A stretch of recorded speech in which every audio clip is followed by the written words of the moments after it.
Integrative Dowser, somatic movement practitioner and dialogue mentor's perspective of a labyrinth pattern. By Renee Lindstrom, author of Somatic Archetypes and the teaching Labyrinth, a real person.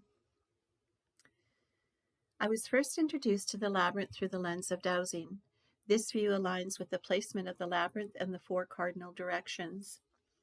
The emphasis could be on the energies of the Earth's ley lines and the inquiry of whether they are in peaceful harmony or not. The purpose of a working dowser at the moment could be to understand the environmental influences on one's health and well-being mentally, emotionally, and physically. Attention was refocused on labyrinths more formally when hearing about an upcoming World Labyrinth Day.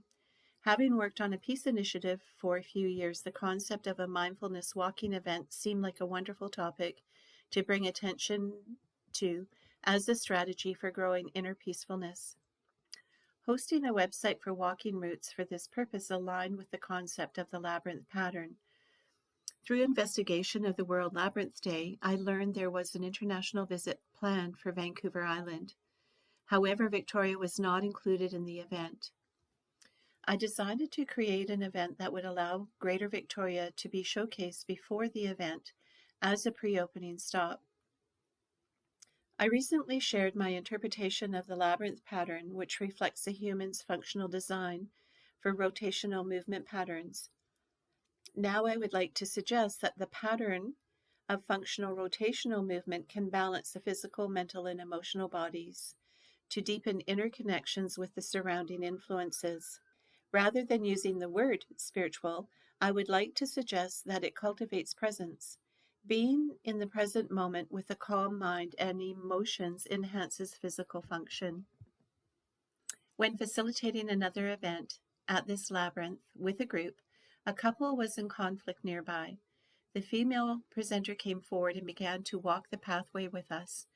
She was intoxicated as she began the walk, but stone cold sober when she reached the center. The male presenter followed not long after, and it was the same story, intoxicated at the start, but sober at the center. It was a memorable event. I share this to support the interpretation I have and to include the connection to environmental influences experienced when walking a labyrinth. These patterns are found drawn on stone walls, on coins, and in locations around the globe. I suspect this walking pattern isn't from a story, but rather recognized as a pattern to balance mental and emotional well-being through a pattern of functional movement. I also suspect the stories were created to pass it down through traditional oral storytelling. I'm not a historian or someone who has dived into any depth of research. Rather, my focus is on the functional integration of the physical, mental, and emotional bodies that influence levels of connection to people, places, and things. My investigation has been developed by learning through the experience of mine and others.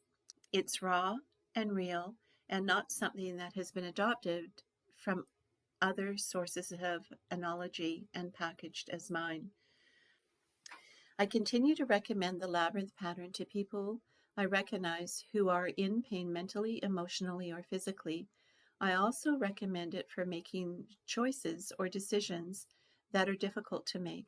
I specifically drove someone who could barely walk from chronic mental and emotional challenges, who I watched begin to dance partway through the walk. Their body posture changed completely, and their gait didn't resemble their typical habits. I hope you will find a labyrinth nearby and explore it and just check into your felt senses as you're walking into the labyrinth, noticing if your mood changes, if your thought pattern changes, if you're able to get out of your congested thinking and open your mind to what's around you.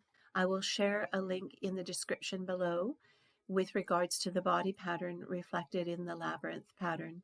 I hope you enjoyed this topic, and if so, please like and subscribe, and I'll catch you on the next one.